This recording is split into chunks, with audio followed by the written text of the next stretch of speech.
Hello there, and welcome to the TCOM Project. I'm Bradford Bean. Tonight's guest is a specialist in the new blooming field of social networking. He has written over 3,000 blog posts on this topic. Ladies and gentlemen, the one and the only Frank Zappa.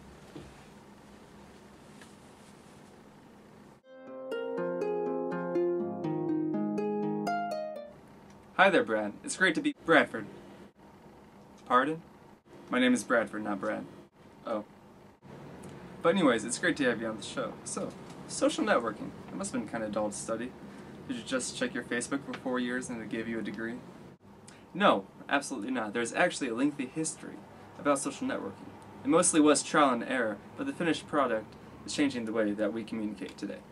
So you're claiming that social networking has redefined the ways that individuals and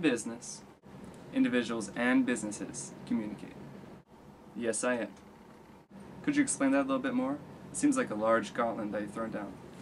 Let's start with what defines a social network. I brought some notes. Okay, there. We define social networking sites, or SNS, as web-based services that allow individuals to construct a public or semi-public profile within a bounded system, articulate a list of other users with whom they share a connection, and view and traverse their illicit communications and those made by others within the system.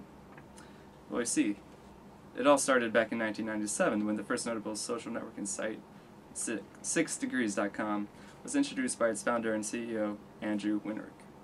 So it wasn't the first ever social networking site, it was just the first one to include all the features that the other like-minded sites had. Like what? It allowed users to create profiles and join others as friends. Didn't other sites, like dating sites and instant messenger applications, do the same thing? Yes, but what 6 Degrees did was allow users to compile different friend lists and to create groups. Oh, so it's like an early version of Facebook. Well, I guess in the broadest sense, yes.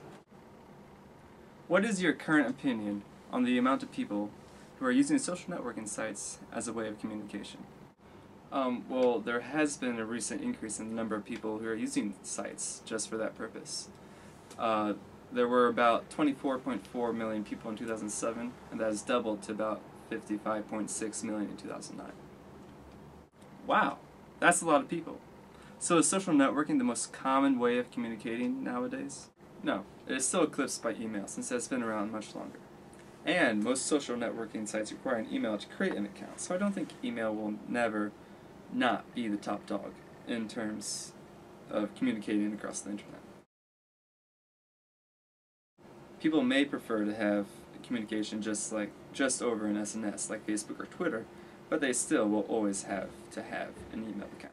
Now, you mentioned Facebook and Twitter. Those are some names that I'm familiar with.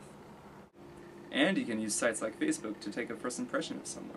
I've heard that businesses are doing that now. They will search for your profile and see what kind of content you have on it. I mean, it's a good idea to do since it is a resource that's available to everyone. It is used by all as well. Yes, it is, Frank? Yes, it is. So tonight we have discussed the origins of social networking, the recent rise of the SNS, and how employers and everyday people are using SNS as a way of communicating.